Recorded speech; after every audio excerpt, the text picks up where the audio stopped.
오늘 말씀에 보면 사무엘이 엘리 앞에서 여호와를 섬겼다 이렇게 나옵니다. 이스라엘 백성은 우리는 14살 이렇게 보면 보통 법에도 이제 그때부터 법이 적용이 되고 이런 거 있지 않습니까? 이스라엘 백성들은 대체로 12살. 그래서 우리 주님께서도 또 유대 유월절 지키러 올라가시고 그 12살 그 점이 아마 사무엘의 지금 이때가 아닌가 이렇게 생각해 보는 그런 주석도 있습니다. 섬긴다. 언제부터 아주 어릴 때가 아니라 이제 한 12살 정도 되면 성전에 하나님의 일들을 돕는 거죠. 섬기고 또 시키면 하고 가져오라 하면 가져오고 나르라 하면 나르고 이런 일들을 하는 것입니다. 나바르 야훼 여호와의 말씀이 희귀하다 이렇게 나옵니다. 성경에 이런 말씀은 참 막막한 거죠. 종이에 적힌 말씀이 없다는 것이겠습니까? 율법을 받았습니다. 또 말씀을 주야로 묵상하고 또 들어가나 나가나 미간에도 손목에도 그리고 문설주에도 임방에도 하는 문설주 다 말씀을 걸어놓고 항상 출입할 때나 일어서나 앉을 때나 그 이스라엘 백성인데 여호와의 말씀이 희귀하다. 이것은 어떻게 보면 뭐라 그럴까요? 멍하다 그럴까요? 그런 거 있잖아요. 우리가 보면 이 살아는 있는데 멍한 시대. 그런 생각을 해봤어요. 말씀이 희귀하다. 멍한 시대. 뭔가 여름에는 뜨겁고 겨울에는 춥고 또 뭔가 푸른 날카로우면 또 콕 찌르는 것도 있고 이런 게 살아있는 건데 멍하니 거의 안개 속을 걷듯이 맞는 것도 없고 틀린 것도 없고 잘 되는 것도 없고 안 되는 것도 없고 그냥 멍하게 그런 것들이 사실 요새 대학교에 가보면 중독학과 이런 것도 있는데 그 중독인 거예요. 그게 무슨 새 속에 취하면 여호와의 말씀이 희귀하다. 새 속에 취하면 계속 관심사가 세상적인 거. 그러다가 보면 간혹 여호와의 말씀에 대해서 내가 관심을 갖게 되면 이러다가 안 되겠다 싶으면 또 오히려 너무 섣불리 나섰다가 내 마음이 너무 앞서면 나중에 사울왕과 같이 또 엉뚱한 계시가 필요하다. 그렇게 된단 말이야. 그래서 우리가 예배나 이런 것들이 귀하다 이런 생각을 해봅니다. 평소에는 잘 모르는데 그게 우리가 단절된다든지 이런 일이 없겠지만은 그러한 어떤 경우가 있으면 멍해지거든요. 영적으로 멍해진다. 여호와의 말씀이 희귀하다. 희귀하다는 게 뭘까요? 주야로 말씀에 묵상하는 쉐마 이스라엘에 들으라 이스라엘아 하는 그것이 계속 가나안 땅에 들어갈 때 보면 우리가 모세에도 여호수아에게도 부탁하는 게 뭔가 하면 말씀에서 치우치지 말라고 하는 거거든요. 주야로 말씀을 계속 보면 그러면 그거 해요. 가나안 땅에. 그래서 말씀을 들을 때 젖과 꿀이 흐른다 이렇게 항상 나오거든요. 젖과 꿀은 그 땅에서 무슨 풍성한 가축이 있고 그 땅에 무슨 벌이 많고 양봉을 하고 그거보다는 말씀이 부여한 것이 바로 젖과 꿀이거든요. 그런데 말씀의 묵상이 희귀하고 그리고 여호와의 말씀하심이 희귀하다. 이 말은 분별해서 여호와의 말씀을 들을 귀가 있는 자가 듣는데 말씀이 희귀하다기보다 들을 귀가 없어서 다 말씀을 그저 거울 보듯이 지나치고 그저 말씀은 그냥 참조는 하고 말씀은 어떤 체크는 하는데 새기질 않는다 이거죠. 그게 이제 또한 말씀이 희귀한 것이다. 끝내는 내 생각대로 하는 거 있지 않습니까? 말씀으로 이렇게 한다는 게 아니라 말씀이 아니라 끝내는 내 생각으로 하는 그런 것들이 바로 여호와의 말씀이 희귀하다. 무엇보다도 여호와의 말씀의 능력이 나타나지 않는다. 기도하였더니 말씀을 붙들고 기도하였더니 하나님의 은혜가 있더라. 이러한 어떤 법계 중심의 삶, 법계를 중심에 모시고 그런 개념으로 나아갔더니 요단의 물이 그치더라. 뭐 이런 것들이 없다는 거죠, 이게. 그래서 많이 들리는 소리는 있는데 능력이 나타나지 않는 이러한 것들이 전체적으로 지금 이 시대다. 이 사사시대입니다, 아직까지. 이 사사시대에 어떻게 보면 계속 극단적으로 이렇게 흑암이 짙어가는 그걸 단적으로 말해주는 것이 바로 여호와의 말씀이 희귀하여 그 후반부에 보면 이상이 흔히 보이지 않더라. 이상이란 건 뭔가 하면 뭐 우리가 수월하게 보면 기적이거든요, 이게. 이적, 기적, 이상, 뭐 환상 이렇게 크게 좀 볼 수 있을 것 같아요. 기적이란 뜻입니다. 근데 다르게 말하면 특별한 임재입니다. 하나님의 특별한 임재. 하나님이 특별히 이 일을 이루시고 그래서 사람이 생각할 수 없는 일로 하나님이 일을 이루시고 적들의 눈을 가로막으시고 뭐 그런 거 있지 않습니까? 큰 일들을 이루시는 이러한 것들이 흔히 보이지 않았다 이렇게 말하고 있습니다. 그리고 지난주와 더불어 또 오늘도 대조가 되는데 지난주도 보면 사무엘과 엘리 제사장의 두 아들 홈니와 비느하스가 좀 대조가 됐잖아요. 홈니와 비느하스는 뭔가 이렇게 번지르하고 그리고 삼지창으로 그야 자기 마음대로 갈고리에 걸리는 대로 제사장에게만 돌려지는 그러한 분깃이 있는데 말이에요. 자기들이 먼저 찍어서 먹고 그리고 삶아서 하나님께 드리고 그리고 먹어야 되는데 나는 삶아 먹는 것보다 구워 먹어야 되겠다 하면서 생걸 내놓으라 그러고 그리고 성전을 섬기는 그런 분열을 간음하고 뭐 그런 것들이 이제 지난주에 엘리의 제사장의 그 두 아들의 모습 그리고 그 아버지도 그거를 파악하고 있었는데 하나님 앞에서 혼을 내야 될 건데 사람들 보기에 득이 안 된다 이렇게 접근하면 이게 좋은 답은 아니단 말이에요. 항상 하나님 앞에서 맺을 것도 하나님 앞에서 맺고 풀 것도 하나님 안에서 풀어야 되는데 사람들 보기에 득이 안 된다. 그러면 그러지 마라 하면서도 오늘 이제 말씀해 보면 자기 아들을 제대로 다스리지 못해서 저주를 자처했다 이렇게 13절에 나오는 거 보면 이 엘리가 어쨌든 이 홈니와 비느하스 뭐 자식 귀하지 않은 사람이 있겠습니까만은 그러한 것을 우리가 볼 수가 있어요. 그것에 비해서 이제 사무엘은 에봇을 입고 그리고 어떻게 보면 뭐 그냥 단촐한 삶이죠. 어머니가 지어다 주는 그 옷을 또 입고 어떤 그런 저는 지난주도 말씀했지만 그런 모습이 항상 좀 필요하다. 주의 종에게. 그래서 그냥 이런 말 해도 될지 모르겠지만 그냥 집에서 입는 옷이 좋고 아내가 주는 밥이 좋고 그러니까 주의 종은 그냥 그런 마음으로 그저 내가 사는 곳이 좋고 내 주변이 좋고 저는 그런 게 좋지 않겠나 주의 종님.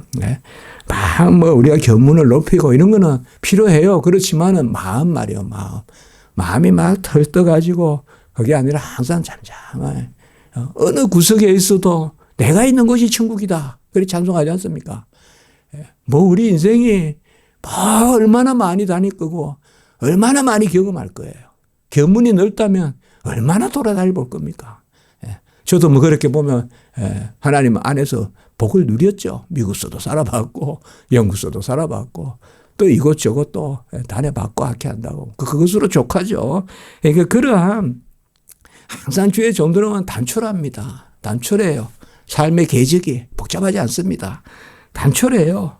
그냥 그 시간에 대체로 그 자리에 있고 또 그 시간에 그 일하고 있고 뭐 그겁니다. 잘하는 거 아닙니다. 잘하는 건 아닌데 사무엘에서 저는 그런 모습을 좀 봐요. 사무엘 오늘도 보면 좀 대조돼 있어요. 이게 과연 대조가 될까 싶어도 한 분은 아주 나이가 많은 아마 추상컨대 90이 넘었다 이렇게 주석에 보니까 계산해 보니까 90이 넘은 나이에요. 엘리가. 그러니까 눈이 어둡고 잘 보지 못하고 이건 이제 육신의 어떤 연약함이라고 볼 수 있는데 이것도 이제 우리가 봤을 때는 영적인 그러한 시각도 많이 어두워져 있다라고도 볼 수 있겠죠. 그런데 오늘 보면 이제 여기는 자기 처소에 누웠고 이렇게 나옵니다. 자기 처소에 누웠고 사무엘은 하나님의 계 있는 여호와의 전안에 누웠다. 이제 비교가 되는 거예요, 이게. 예. 보통 보면 아이들이 좀 편한데 누워서 항상 뭐 안방에 또 따뜻한데 요람이나 아주 어릴 때는 그렇게 하는 게 이제 인지상정일 텐데, 예. 여기에 뭐 전에 누웠다고 해서 지성소 이런 데 생각하시면 안 되고 넓게 생각했을 때 성전 안에 딸린 방 이런 게 있지 않습니까? 이제 거기에 누웠는데, 엘리는 처소에 누웠고, 처소라고 해서 제사장이니까 뭐, 그 영역이 있습니다. 제사장, 처소도. 그런데 어쨌든 성전의 바운더리가 아니라 거기서 문을 나가서 어느 처소에. 이제 이런 모습들이 이제 조금 대조가 되는 것을 볼 수가 있습니다. 저도 신학교를 가야 되나 말아야 되나 할 때, 거기에 동네에 기도원이 있어가지고 그때 밤에 늦게까지 기도를 했습니다. 그러면 처소에 가기가 싫어요. 그냥 거기서 자요. 거기서 자고. 그리고 또 하여튼 그런 경험들이 좀 있어요. 뭔가 이렇게 별을 보고 자고 주의 일을 하면 그 큰일은 아니더라도 뭔가 부스서 뭘 종일 하다가 지쳐서 그냥 또 뭐 겨울 이럴 때는 막 만든 데서 그래서 좀 하여튼 그런 거 있지 않습니까? 그런 것에 대한 어떤 그게 있어요. 어떤 우리가 첫사랑을 해보아라 그렇게 말했다면 저에게는 어떤 그런 게 있어요. 뭔가 이렇게 막 이렇게 편안한 어떤 안락한 곳에 거하는 것이 주의 집에 거하는 것이 아니라 뭔가 이렇게 좀 불편하지만은 그냥 벤치 같지만은 또 그냥 널련 들판이지만은 그래서 제가 그 생각을 해봤어요. 지금 어디에 누워 있느냐. 사무엘은 어쨌든 주를 섬기는 영역 안에 있어요. 밤에도. 등불이 아직 꺼지지 않았다. 이 말은 등불을 밤에 밝혀서 새벽에 끄거든요. 그렇게 봤을 때는 밤에 계속 야심한데 이런 뜻입니다. 그래서 그게 좀 대조가 돼요. 성전에 뭐 어디서 잔다고 그거 가지고 율법을 어겼다 이건 아니겠지만 중심을 어디에 두느냐 이제 그런 것을 좀 생각을 해요. 그래서 저도 이 십자가지기 우리 교회에 와서 좀 더 많이 기도해야 되겠다는 그 생각도 해봤어요. 이 설교 준비하면서. 사무엘을 통하여서 그런 교훈은 좀 얻는 거죠. 어쨌든 뭐 하나님 앞에서 우리가 작은 거라도 하나님이 중심이라고 보지 않겠습니까? 어제 제가 덕소교회 목사님을 만났어요. 그래서 같이 식사를 하자고 해서 했어요. 그래서 제가 조심스럽게 식사하면서 한마디, 이번에 제가 그 5주나 가서 설교했는데 오후에 실수한 거 없습니까? 이러니까, 아닙니다. 그래요. 그건 진짜 진심으로 제가 한 말씀이거든요. 또 전할 때 강하게 전해야 되니까요. 근데 그 이야기 하더라고요.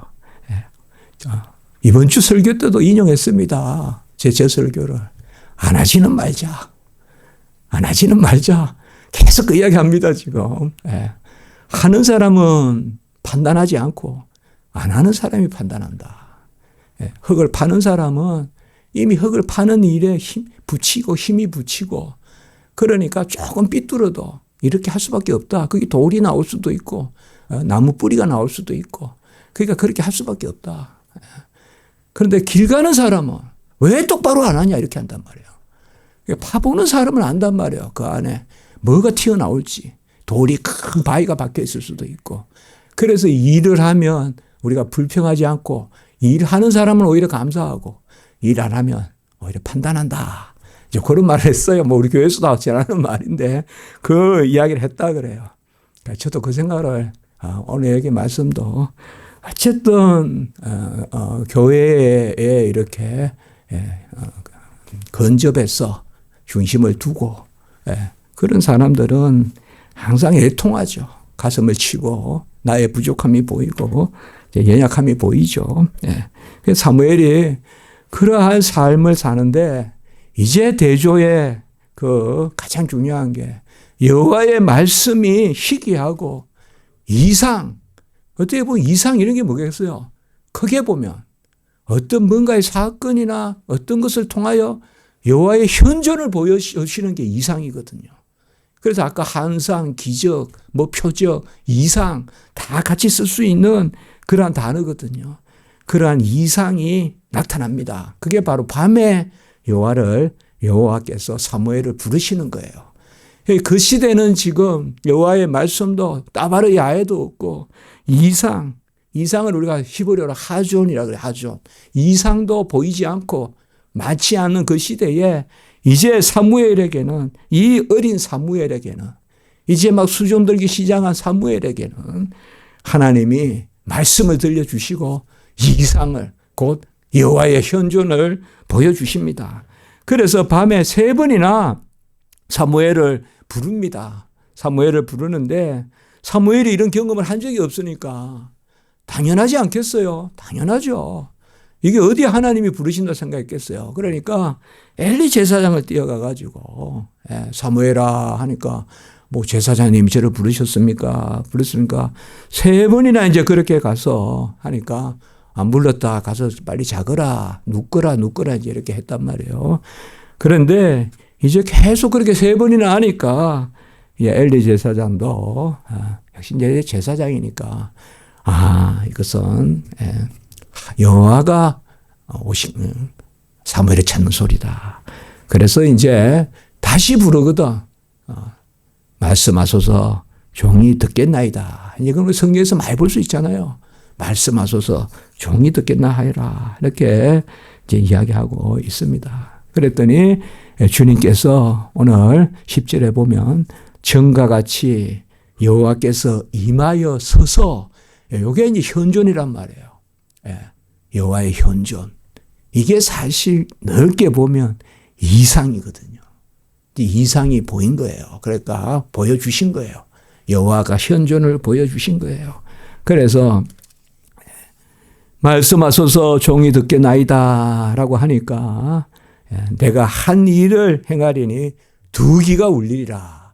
그러니까 어떤지 하나의 표현이지만 한 가지 일을 행하리니 2귀가 울리리라. 이렇게 말씀합니다. 뭔가 큰 일인 것 같은데 이 사무엘에게 계시도 점차로 역사하지 않겠어요, 여러분들? 선지자도 우리가 뭐 대선지자, 소선지자, 그런 크게 나누는 그건 없습니다, 사실은. 어떤 경우 그냥 선지서가 길면 대선지서, 그렇게 또 말하는 사람도 있어요. 근데 어쨌든 아직 어리잖아요. 지금 무슨 이스라엘의 흥왕, 왕을 세우겠다. 이런 말씀을 하시는 게 아니라 당장은 근처에 있는 이야기를 하는 거예요. 그게 뭔가 하면 엘리 가문에 대해서 심판하겠다. 이 말씀을 하는 거예요, 지금. 이 사실 감당하기 어렵죠. 안 그렇습니까? 얼마나 착하겠어요. 그리고 쪼르륵 가가 보고하는 모습을 보며 이게 무슨 소리가 들리는데 부르셨습니까?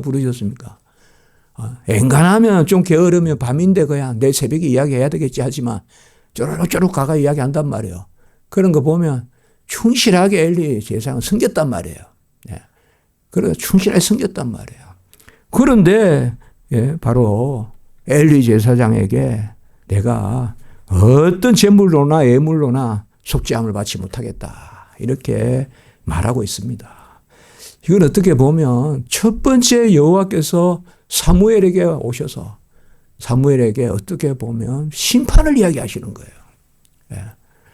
이건 얼마나 감당하기 어려운 거겠어요. 사무엘에게 오셔서 사무엘아, 네가 좀 여 근처에 실로부터 중심으로 해가 말씀을 좀 전해라. 뭐 이렇게 하면 오히려 그게 쉬운 일일 수도 있는데 주로 선지자들에게는 항상 보면 이 심판의 말씀이 떨어진다고요. 그저 그냥 좋은 게 좋다는 게 아니라는 거예요. 항상 주위에 이런 그런 게 있단 말이에요. 다 좋은 게 좋다 그러면 끝내는 아무것도 안 좋게 되는 그게 주의 일이에요. 그러니까 눈물을 흘리면서라도 이 어려운, 어떻게 보면 이 일보다 사무엘이 막 이제 아이인데 말이에요. 뭐 좋은 일로만 이렇게 주님이 나타나셔서 내가 너를 사랑하니 더 뭐 말씀을 읽기에 힘쓰거라 그런 것도 하실 것 같은데 이거는 이제 당연히 해야 되겠죠. 이제 큰 일을 맡기면. 그러나 하나님은 많은 경우에 일을 맡겨버리세요. 일을 맡겨가지고 그 사람을 길러요. 길러가지고 일을 맡기는 게 아니에요. 그래서 직분이 은사보다 앞선다 이 말이에요. 우리는 은사가 앞선다고 자꾸 생각하는데 아닙니다. 직분이 앞섭니다. 직분 없는 곳에 은사 없다. 일이 있으면 하나님이 은사를 주십니다. 그래서 은사는 교회의 은사입니다. 교회에 유익이 안 되는데 저 사람 무슨 은사가 있다. 저 사람 무슨 계시의 영을 받았다. 뭐 지식이 있다. 지혜가 있다. 권하는 은사가 있다. 아닙니다. 항상 은사는 교회의 은사예요. 고린도전서 12장 14장 그리고 로마서 12장. 오늘 여기도 우리가 그 말씀을 볼 수가 있어요. 사무엘에게 이게 이제 거친 시대의 선지자의 모습인 거예요. 그런데 엘리에 대해서 이야기를 하잖아요. 그러니까 이제 엘리가 찾아가서 사무엘을 불렀단 말이에요. 네. 그러니까 사무엘이 이 말을 할 수가 없잖아요. 아니 하나님이 어제 말씀을 하시는데 엘리 제사장님 뭐 용서하지 않겠다 하십니다. 그렇게 말할 수 있겠습니까? 이제 여기에 제가 말씀을 드리지만 항상 이런 영역이 있습니다. 주의 일은 항상 사랑의 시작은 의다. 칼빈도 이야기했지만 항상 긍휼이 있습니다. 베품이 있습니다. 여호와의 사랑이. 그러나 엄정한 또 질서가 있는 것입니다. 엄정한 질서가 있는 거예요. 교회가 질서가 없고 품위가 없으면 금방 무너집니다. 저는 많이 겪었습니다. 청년부인을 섬기면서. 다 좋은 게 좋다 그러면 안 됩니다. 질서가 있어야 돼요. 질서가 있어야 돼요.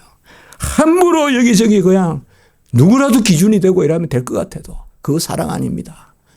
그 사랑 아니에요. 함께 깔아앉는 거예요. 그러니까 여기에 오늘 사무엘을 통하여서 이 어린 사무엘에게 그 엘리, 어쨌든 엘리 제사장이 사무엘을 거두어 줬단 말이에요. 그리고 지난주에 봤지만 한나의 기도를 통하여 여호와께서 들으시리라. 여호와께서 그 말씀 해줬단 말이에요. 어쨌든. 원래 여기에 보면 엘리 제사장도 그래도 제사장이기 때문에 뭐라고 하는가 하면 이제 사무엘이 이야기한단 말이에요. 자세히 말하지 않으면 하나님이 내게 벌을 내리겠다. 이제 이건 상투적인 표현입니다. 한마디로 네가 어제 있었던 이야기 나한테 안 해주면 천벌이 있을 거다 하는 어떤 그런 일단 저주 같은 그런 상투적인 표현이에요. 그러니까 이제 사무엘이 그것에 대해서 자세히 조금도 숨기지 않고 말했다 이 말이에요. 그것이 바로 지난주에 봤듯이 그러한 자식들의 악행 이런 것을 보고도 그냥 두고 영적으로 무감각하고 또 백성들에게 그 소문이 돌고 그래서 예배를 더럽히고 성전을 더럽히고 그것에 대해서 그래서 너의 집을 영원히 심판하겠다. 사실 이제 엘리 가문은 망합니다. 엘리 가문은 이후로 연결이 되지만은 이제 망합니다. 앞으로는 좀 나옵니다만은. 그래서 오늘 13절에도 보면 저주를 자청하되 금하지 아니하였다. 그래서 14절에도 엘리의 집에 대해서는 영원히 속죄함을 받지 못한다. 이러한 말씀을 이제 하고 있습니다. 오늘 사무엘에게 어쨌든 그래도 엘리는 이는 여호와시니 선하신 대로 하실 것이라 이렇게 말하고 있어요. 그래서 엘리 제사장에 대해서 우리가 끝내는 이제 비참하게 죽잖아요. 그 자식들하고 다 같이 비참하게 죽는데 이가봇 이제 그런 개념이 이제 나오지 않습니까? 그런데 그래도 하나님의 백성이니까. 그러니까 하나님이 바리새인은 행실은 배우지 말고 가르치는 거 배우라 그랬잖아요. 그러니까 여기도 보면 어쨌든 엘리를 매개로 알게 해요. 그러나 엘리는 치신다고 하나님이. 엘리를 매개로 한나의 기도가 응하리라고 또 축복해요. 엘리를 매개로. 그리고 또 여기도 엘리를 매개로 밤에 사무엘이 듣게 해요. 하나님의 음성이라고. 그러니 우리가 함부로 주의 종들을 쉽게 생각하면 안 돼요. 항상 주의 종, 교회에 목사도 있고 또 연장자도 있고 항상 그 생각하셔야 돼요, 여러분들. 잘 생각하셔야 돼요. 오늘 보면 엘리가 온전한 게 아니에요. 그래도 하나님은 엘리를 통해서 한나, 엘가나, 한나 그 가문에 자식을 줄 것이야 대한 그 서원 기도, 엘리를 통하여 서원 기도하게 하셨단 말이에요.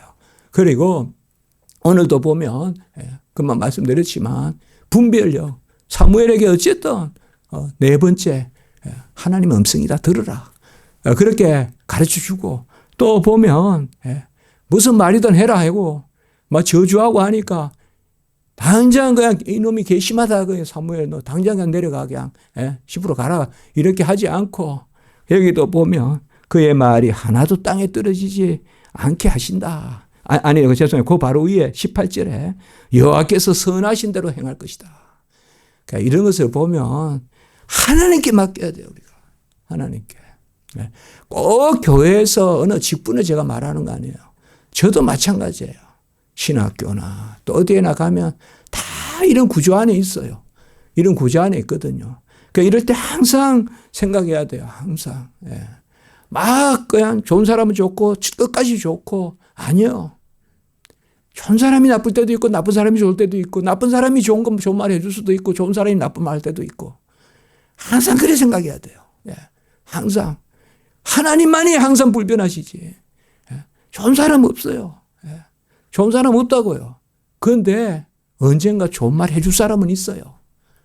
언젠가. 그러니까 내가 판단해서 저 사람 안 되고 저 사람 안 되고 다 끊어버리면 아무도 없어요. 내 주변에. 아무도 없어요. 그러니까 오늘 바리새인의 그러한 말씀했지만 바리새인의 교훈은 들으라.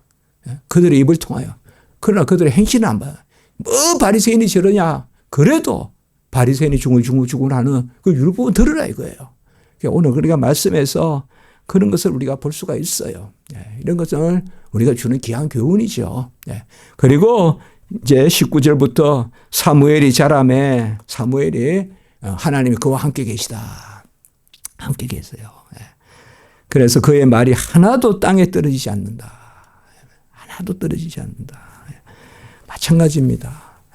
엘리도 사무엘을 존중해야 되고 사무엘도 엘리를 존중해야 되고 언제든지 그렇습니다. 윗사람도 부하 직원을 존중해야 되고 부하 직원도 윗사람을 존중해야 되고 이러한 것이 사랑 가운데 질서 이러한 것들이 아주 필요한 걸 보여주고 있어요. 그래서 사무엘이 자라매 지난주도 유사한 말씀이 나왔지만은 꼭 예수님의 누가복음 2장 52절 말씀과 같이 예수가 자라매 사람과 하나님 앞에 사랑스러워지더라. 사무엘도 그런 부분입니다. 무엇보다도 그의 말이 하나도 땅에 떨어지지 않게 하신다. 이 말이 뭔가 하면 지금 오늘 1절과 비추어 봤을 때 말씀이 희귀한 시대고 이상이 흔히 보이지 않는 시대인데 사무엘의 말을 통하여 말씀하시겠다는 거예요. 그 사무엘의 말을 통하여서 하나님의 말씀을 들려주셔서 사무엘이 말이 땅에 하나도 떨어지는 게 없다. 땅에 그저 떨어지는 것이 없다. 이 말은 다 뭐예요? 그저 죽은 말이 아니다. 말하고 없어지는 게 아니라. 그래서 선지자를 세워서 사무엘을 세워서 우리가 사무엘을 마지막 사사라고 한단 말이에요. 사무엘을 세워서 하나님이 친히 말씀하신다. 그리고 20절에 보면 단에서부터 브엘세바까지. 이제 이거는 저번에 단 지파가 올라갔잖아요. 저희로 라이스 쪽으로 올라갔잖아요. 저 위로. 그 이후로 사사기 이후로 그때부터 이제 이스라엘 백성은 단이라면 최고 북쪽을 이야기합니다. 거기에 물 칼칼칼 나오는 허르몬 산에서 물이 나오는 그게 단이고 그리고 가장 남쪽이 브엘세바예요. 그래서 단에서 브엘세바까지 이렇게 표현을 하면 우리나라로 하면 사방 곳곳에서 아니면 전국 각지에서 이 말하고 똑같습니다. 그러니까 전국에서 사무엘이 여호와의 선지자로 세움을 받은 줄을 알았다. 이렇게 나옵니다. 그러니까 여호와의 말씀이 희귀하고 이상을 흔히 볼 수 없는 그 시대에 주의 종을 세워서 하나님의 말씀을 들려주시고 그리고 이상을 보여주시고 그래서 이제 회개운동도 일어나고 그러니까 여러 가지 전쟁에서도 이기게 하시고 이러한 일들을 우리가 볼 수가 있습니다. 21절에 보면 특별히 여호와의 말씀으로 사무엘에게 자기를 나타내시니라. 여호와께서. 그러니까 말씀으로 현존하시는. 말씀으로 현존하시는. 이게 또 다른 시대의 전환입니다.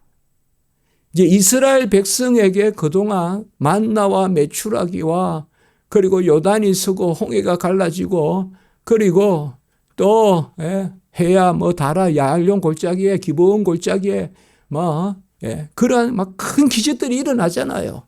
물이 서고.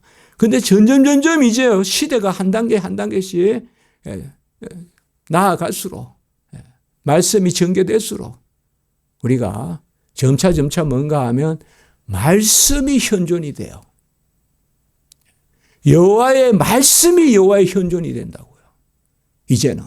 그래서 여호와가 자신의 계신가 어떠하신가 또 살아 역사하심을 드러내시는데 점차 이제 여호와가 직접 오시고 직접 만나 메추라기 던져주시고 직접 물을 세우기도 하시고 물을 터져 나오기도 하시고 하는 그런 게 아니라 이제는 말씀으로. 그러니까 오늘 이 말씀이 상당히 중요해요. 21절에 여호와께서 여호와의 말씀으로 자신을 드러내신다. 이 말. 사무엘에게 자기를 드러내신다. 그러니까 이게 아주 갈수록 현존이고 이 말씀이 이제 육신이 되사 우리에게 오시고 이제 한 단계 더 나아가는 것은 보혜사 성령으로 들어오는 거예요. 우리에게. 이게 이제 신약 시대란 말이에요. 그래서 가만히 우리가 보면 여호와가 자신을 드러내시는 방식이 점차 처음에는 막 여러 기적 같은 걸 보이시다가 말씀에 아멘함으로 여호와의 현존.